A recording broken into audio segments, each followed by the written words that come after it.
that a Catholic must believe the dogmas of the Church and what is connected with them. If we knowingly deny them, then it is a salvation issue for us because we're knowingly denying them. In fact, it's true of anybody who knowingly denies a Catholic doctrine.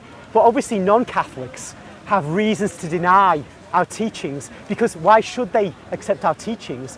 Because they don't believe the Catholic Church is true. So a non-Catholic who says the Catholic Church is false because he can't come to accept it. He can't help it. He's tried and he can't come to it, or he doesn't know about it. He's not going to be condemned for that reason. So he can't be condemned for not accepting the teachings either. Yeah. It's only if he is if he's responsible for his ignorance of the truth of the Catholic faith. Because if he's responsible for the ignorance of the truth of the Catholic faith, then he's facing hellfire. But of course, if he's responsible for his ignorance of the truth of the Catholic faith, he's by definition responsible for his ignorance of the acceptance of the truth of the doctrines, because he would have accepted the doctrines had he believed in the Catholic Church, and he's only ignorant of the Catholic Church by his own fault. So that's why a person who is responsible for his ignorance cannot be saved unless he converts before he dies. Right. Okay. But what you're saying though is that a Catholic has to believe in all of the dogmas. Yes, every single one. To deny a single dogma knowingly, though, Yeah. because we can all be dumb. There's so many teachings of the Catholic Church. It's dead easy to get something wrong, to misunderstand it, not even know it. So we never say you have to be like a walking encyclopedia. It's just that when something is put before you, Yeah. and you've got the opportunity to say, oh yeah, I know that, and I agree it, or I disagree with it. If you deny it knowingly, then you're out of the church. Right. So I suppose last thing I just want to ask is,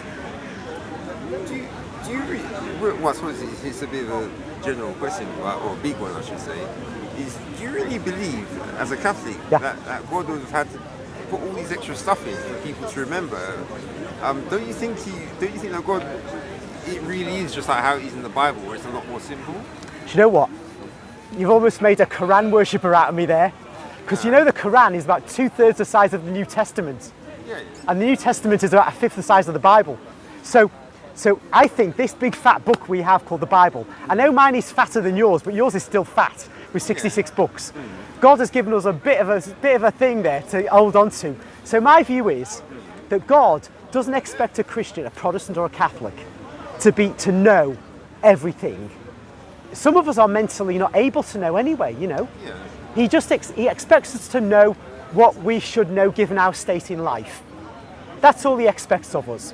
He doesn't expect you to know the details of the Holy Trinity if you're a Protestant or a Catholic.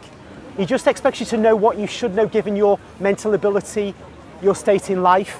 If you've got the leisure to learn these things, if you're working like 18 hours a day, you're not going to be able to get to know these things. And there's all kinds of teachings, aren't there?